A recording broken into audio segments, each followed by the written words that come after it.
Hello there and welcome back to another edition of the Hot Lap Classic Remastered. And this time I'm taking a look at the 1991 Tommykaira M30 GTS-R. Another one of the pre-tuned Tommykaira Skylines, the GTS-R. We've had the standard GTS, which is based on the R31, and this time this is the GTS-R based on the R32. Even though the highest trim level from Nissan of the R31 is the GTS-R, and they never did a GTS-R in the R32. Confused? Good. Yeah, I mean, I suppose it makes sense because Nissan wasn't really using the GTS-R name at this point, so sod it, shove it on a Tommykaira. Weirdly, because this is the GTS-R, it is rear-wheel drive. You'd expect the tuned R32 Godzilla to be all-wheel drive, but I guess either Tommykaira made that and they just couldn't be bothered to add it into the game, or it's a case of Tommykaira couldn't quite get the recipe right until they got to the R33. I'm not too sure.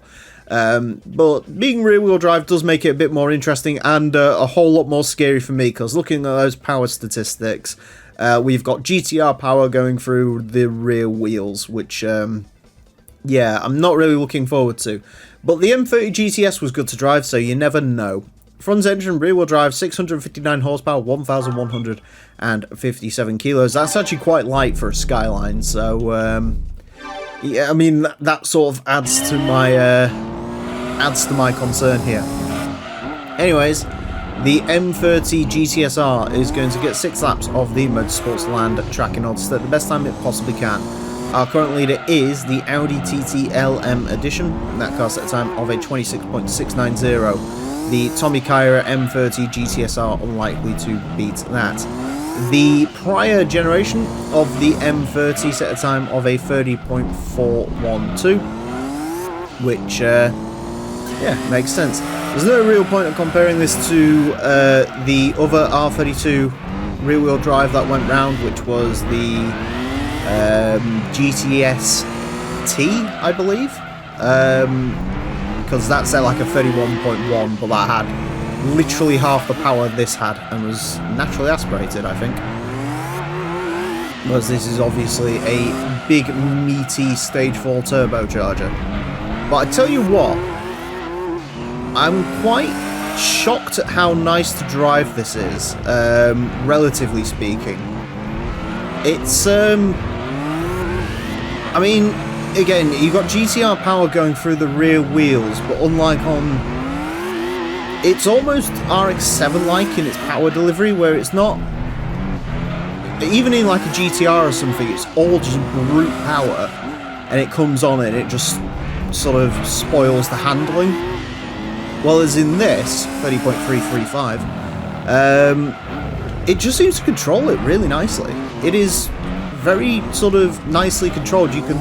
Like here, because this lap's already buggered, so I mean I can just floor it around this corner, and you do snap eventually, as you would in the RX-7, and we've found that out to our detriment at some point.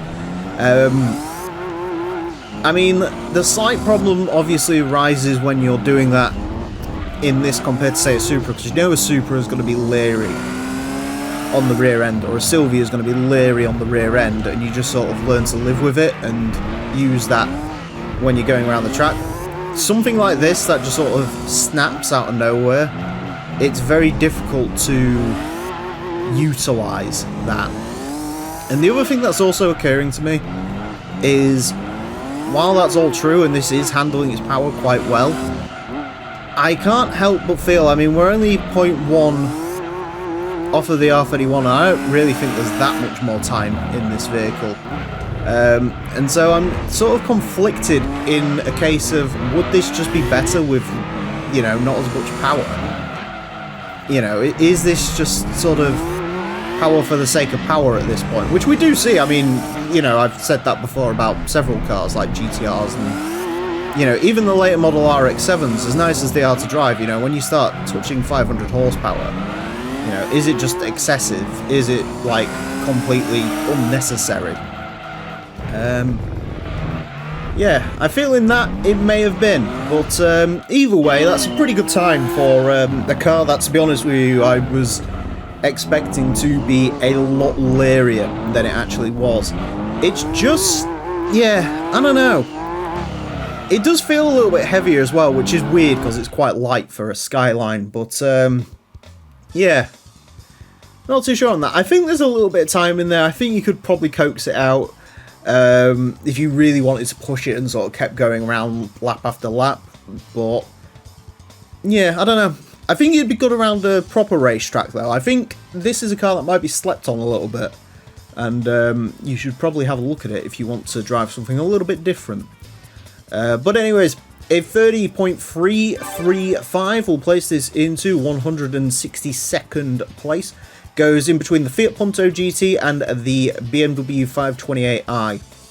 In terms of what is quicker then, I mean the Tommykaira M30, obviously it's about 0.1 up the road from that. I think that was a better driving car, a little bit more sort of reactive on the steering, which was nice, but for most tracks this is definitely going to be a better vehicle. I mean BMW 528i, the Altezza 280T, Lotus Esprit Sport, quicker than all of those, quicker than the quickest Supra we've had, so that counts as something. Slightly slower than like TVR Cerbras and Corvettes, but I think, yeah, it handles a little bit sort of lazy into the corners. There's a bit of understeer there. You can definitely tell there's a bit of weight there, which some of those cars are sort of better at dealing with. So, yeah. But still a nice car, and one I would actually recommend maybe you trying out and having a go and seeing what you think of it. Anyways, that's it for this episode. Thank you all very much for watching. Join me next time when I'll be driving something completely different. Until then, farewell.